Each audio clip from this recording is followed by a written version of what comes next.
The Strait of Hormuz handles 20% of the world's daily oil supply. It is a narrow, heavily monitored strip of water where global energy security must physically pass through in order to reach the open ocean. When Tehran decides to restrict this flow, they announce a blockade. The declaration is simple: no commercial tanker leaves the Persian Gulf without their explicit permission. To enforce this, an Iranian Revolutionary Guard colonel relies on 30 fast-attack speedboats. Each vessel is a 50-foot fiberglass hull with a heavy machine gun bolted to the deck and an operator pushing the throttle to its limit. The swarm's mechanical theory is simple volume. A single ship cannot observe and engage in 30 directions at once. By closing the distance from a 360-degree spread, the attacking boats force the target's sensors to process unmanageable amounts of data. The entire doctrine relies on sensory overload. By presenting too many fast-moving threats simultaneously, the swarm exploits human limitations, forcing bridge crews into hesitation, miscalculation, and eventual panic. Washington responds to these blockades with an Arleigh Burke-class guided missile destroyer. It is 9,000 tons of vertical launch cells and steel, sailing directly into the restricted zone on its pre-planned route. At the moment the attack order is given, the 30 Iranian boats accelerate to 30 knots, breaking into a frantic three-prong formation. In stark contrast, the American ship does not alter its heading. It does not drop its speed by a single knot. Leading the center column, the Iranian colonel watches his stopwatch.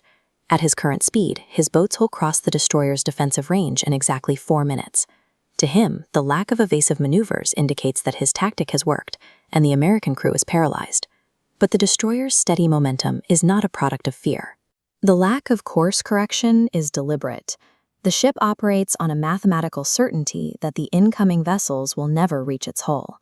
The U.S. Navy structures its defense in concentric layers.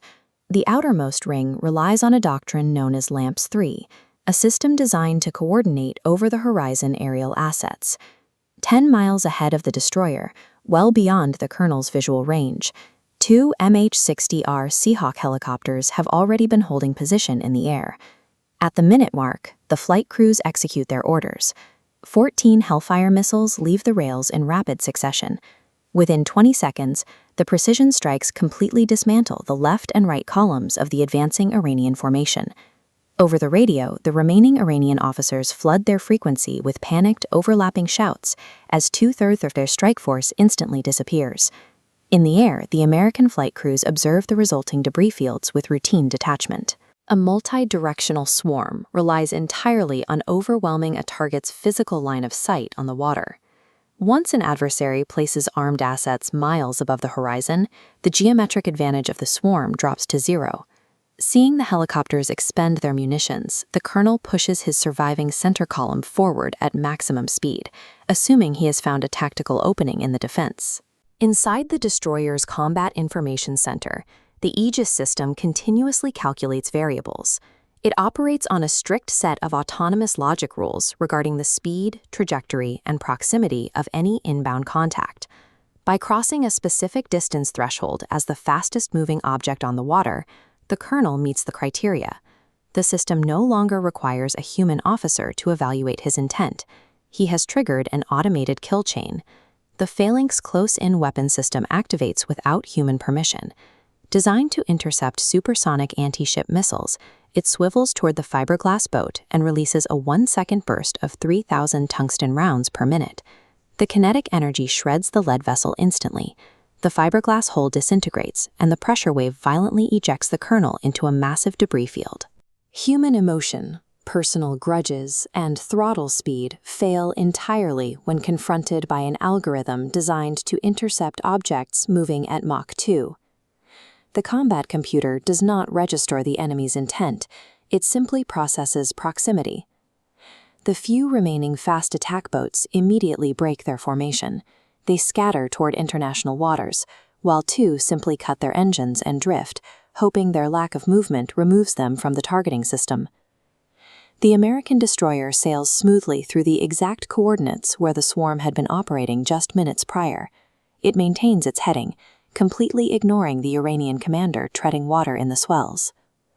Only after the destroyer has passed does the Navy deploy a rigid hull inflatable boat from the stern. the team is dispatched strictly to retrieve the officer from the water.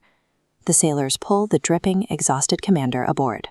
They are wearing perfectly clean dress utilities, holding clipboards, and executing a standard operating procedure. For an adversary seeking a glorious naval engagement, the realization that the opposing force treats his recovery like a routine administrative task delivers a deep psychological defeat. Once on the deck, the recovery team hands the colonel a freshly laundered towel embroidered with the destroyer's crest, along with a plastic bottle of American soda. A Marine then hands him a pen and a standard-issue form, politely requesting that he rate the quality of his rescue experience on a scale of 1 to 5. The rigid hull boat speeds over to one of the surviving idle Iranian vessels. The American crew drops the colonel onto his own deck, hands him a paper invoice for the towing fee and the beverage, and departs. The following morning, the destroyer's public affairs office releases the official combat log for the engagement. A junior officer has summarized the destruction of the swarm with a single logged word: auto. When asymmetrical warfare collides with an industrialized, technologically dominant force, the enemy's ultimate attack does not result in a tense standoff. Processed as an automated trigger, executed by a machine, and finalized with paperwork.